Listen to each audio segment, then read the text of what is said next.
Leonard की बीवी का रेप और मर्डर हो गया था। इसी हमले में लियोनार्ड के सिर पर चोट लगी और उसे एक बीमारी हो गई। अब वो कुछ ही मिनटों तक बातें याद रख सकता है, फिर सब भूल जाता है। लियोनार्ड का एक ही मिशन है, अपनी बीवी के कातिल को ढूंढ कर मारना। लेकिन बीमारी की वजह से वो भूल जाता है कि क्या किया, क्या नहीं। इसलिए वह हर बात को डायरी में लिखता रहता है। लियोनार्ड की डायरी में लिखा है, मेरा नाम लियोनार्ड है। मैं हर बात कुछ ही मिनटों में भूल जाता हूँ। मुझे ये भी याद नहीं रहता कि मैं किससे मिला, किस पर भरोसा किया, किसे मारा। लेकिन एक बात नहीं भूली, मेरी बीवी की मौत। किसी ने उसके साथ गलत किया और उसे मुझसे छीन लिया।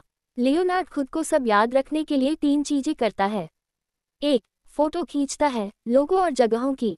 2. नोट्स लिखता है कागज पर या तस्वीरों पर। 3. टैटू बनवाता है हत्यारे के नाम और सुराग अपनी बॉडी पर।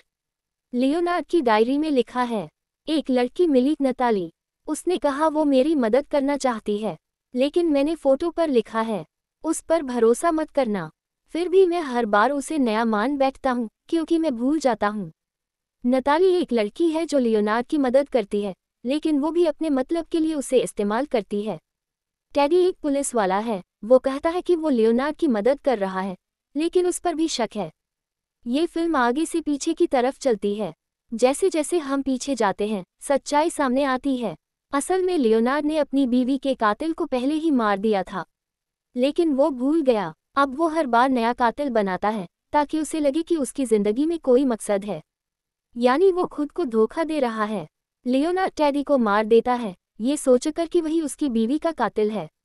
लेकिन सच्चाई ये है कि टेडी ने उसकी पहले मदद की थी। लियोनार्ड जानबूझकर खुद को धोखा देता है ताकि वो फिर से बदला ले सके। इंसान बिना यादों के कुछ भी नहीं होता। कभी कभी हम सच नहीं देखना चाहते, बस जो हमें अच्छा लगे वही सच मान लेते हैं। मोमेंटो की कहानी हमें ये सिखाती है कि इंसान सिर्फ यादों से नहीं, बल्कि उस मकसद से जीता है, भले ही वो सच न हो।